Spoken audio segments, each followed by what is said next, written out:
Bonjour à toutes et à tous et bienvenue dans l'émission 100% Quintet. On va analyser ensemble l'événement du mardi 7 novembre sur l'hippodrome de Fontainebleau, l'hippodrome de la Sole, et on va étudier le prix de la Seine-et-Marne. C'est un handicap pour des chevaux de 3 ans et plus. Ils emprunteront le fameux parcours en ligne droite de cet hippodrome, 1200 mètres à parcourir. Et le terrain est annoncé un peu comme partout en France, lourd. Le pénétromètre affichait lundi 4,6. Il faudra en tenir compte pour faire ces jeux. On tiendra également compte dans cette épreuve des numéros à la corde, très important sur ce parcours en ligne droite. Il faut privilégier d'habitude les petits numéros. On va passer tout de suite au tableau des partants. Dans cette première partie de tableau se situent les chevaux les plus en vue de la course. Apax, le numéro 1, est le cheval de classe du lot. Il est en forme, il est régulier, mais j'ai décidé de ne pas le retenir car il a le numéro 15 dans les stalles de départ. Et vu que c'est un cheval qui est un petit peu meilleur sur les plus longues distances, j'ai peur qu'il soit pris de vitesse. Le numéro 2, Chiri-Miri, a gagné son quintet plus sur l'hippodrome de Chantilly, c'était au mois de septembre. Il a été pénalisé de 4 kg. La dernière fois, il a terminé 7ème sur les 1200 mètres ligne droite de Chantilly dans le quintet référence. Il est tout à fait capable de prendre une place, mais son numéro 13 ne m'incite pas vraiment à la confiance. En revanche, le numéro 3, Otrasno, lui est en forme aussi et un bon numéro à la corde, on l'a retenu. Numéro 4, Bailey's Blues reste sur les performances en demi-teinte, mais je l'aime beaucoup. Le numéro 5, White Platine, a forcément un quintet plus dans les jambes dans les semaines à venir. Là, ça peut être un petit peu compliqué avec le 16 dans les stalles de départ, c'est pour ça que je ne l'ai pas retenu. On continue avec le numéro 7, Ismael Paint, un cheval qui va de l'avant. On l'a retenu, tout comme le numéro 9, Big Star. J'aime beaucoup cette candidature. Le numéro 10, Cannes, est une base incontournable. Dans la deuxième partie de tableau, ce sont des outsiders, beaucoup plus, avec notamment le numéro 11, Mort. Il est en forme et je le préfère sur des plus longues distances. Le numéro 12, Babassim, a peut-être un petit peu de marge. Il est associé à Kristen de Muro, mais le 14 dans les stalles, pour moi, ça me paraît compliqué quand on n'a pas de marge. Et on termine avec le numéro 16, Pradaro. Je peux pas tous les retenir, je m'en méfie un petit peu de ce cheval, même s'il est vieillissant. Je trouve que sa valeur, il a été complètement lâché et il est désormais en 32,5 de valeur alors qu'il a commencé sa saison en 39. Il aurait été mis en seconde épreuve, mais voilà, il est tout à fait capable, avec un si petit poids, de prendre une petite 4e, 5e place, mais je ne l'ai pas retenu.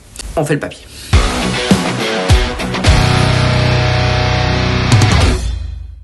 On va retenir en tête de notre sélection le numéro 3, Otrasno.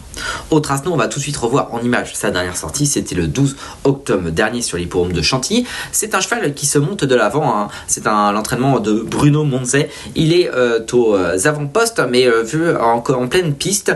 Et il se décale progressivement. Regardez, il se montre très courageux et parvient à obtenir une bonne place dans la phase finale. C'est un cheval qui aime aller de l'avant. Il avait gagné son quintet plus au mois de mai. Je pense qu'il a encore un petit peu de marge.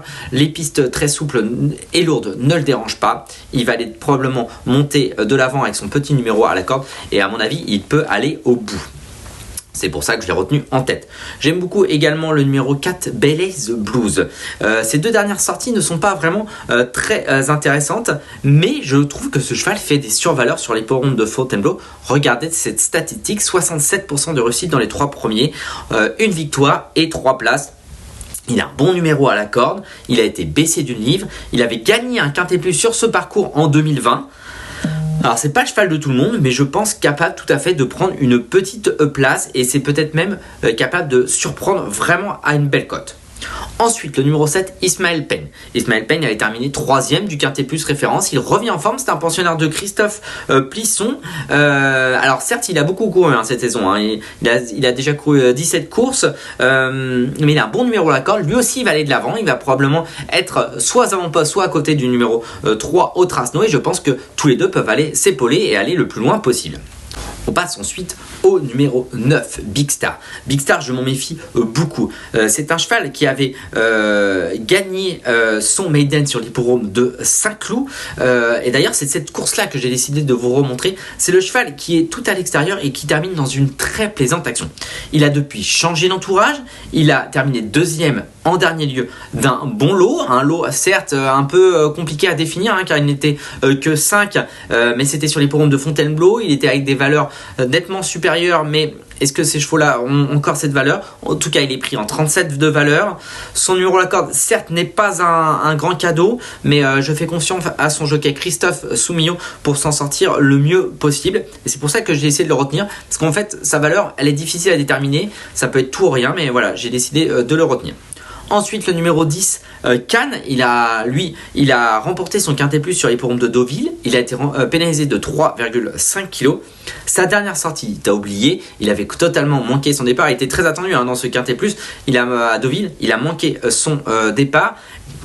Donc c'est difficile ensuite, c'était pas à Deauville, c'était à Chantilly, donc quintet référence, difficile ensuite de lui faire confiance. Là, il va apprécier les pistes souples, il a un bon numéro à la corde. À mon avis, c'est une première chance.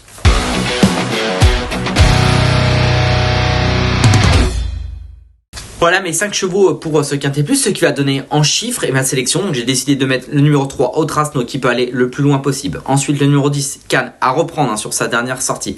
Le numéro 9 Big Star, attention à lui pour son premier handicap. Attention vraiment à lui, je le trouve très bien placé au niveau du poids. Le numéro 7 It's Pain qui va lui aussi aller aux avant-postes et pourquoi pas garder une bonne allocation. Et enfin le numéro 4 Belly's Blues à reprendre, ça peut être la surprise, il apprécie énormément l'hippodrome de Fontainebleau. Ce qui donne en chiffres 3, 10, 9, 7 et 4. On va passer à notre cheval de la réunion. J'ai décidé de tenter un coup dans cette réunion avec le 8e épreuve, avec le numéro 5, les 3 Vallées. Je suis son cheval depuis assez longtemps. Là, ses dernières sorties ne sont peut-être pas encourageantes, mais là, il va apprécier les pistes souples. Il apprécie ce parcours de Fontainebleau. Il a un bon numéro à la corde. Il va bénéficier de la décharge de son apprenti Camille Collet-Vidal. Il a beaucoup de choses pour lui et il peut, à une belle cote, prendre une place. Il ne me reste plus qu'à vous remercier de nous avoir suivis. On se donne rendez-vous pour un prochain numéro de 100% quintet. Et puis en attendant, n'hésitez pas à aller sur pariturf.com, le meilleur site pour préparer ces jeux. Bonne journée à tous. Merci à vous d'avoir suivi cette vidéo. Alors pour vous abonner à notre chaîne YouTube, c'est ici. Et pour suivre encore plus de vidéos Pariturf, c'est de ce côté.